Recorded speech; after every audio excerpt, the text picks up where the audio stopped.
তোমার বন্ধুরা আজকে তোমার চিৎকার শুনতে পাবে না, কারণ এবার তুমি এই শরীরহীন মাথা কাটা ডাইনির মায়াবী জালে ফেসে গেছো।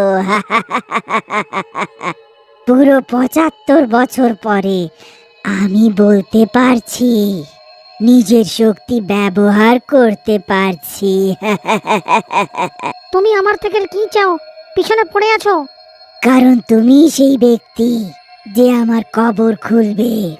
আমার শরীর আমার কবরে কয়েদ আছে, আর আমি চাইলেও ওটা বার করতে পারি না। এই কাজটা কোনো সাধারণ মানুষ করবে, আর সেটা তুমি আছো। তুমি যদি আমার কবর খুলবে তো আমি তোমাকে ছেড়ে দেব। তোমাকে শুধু আমার কবর খুলতে হবে।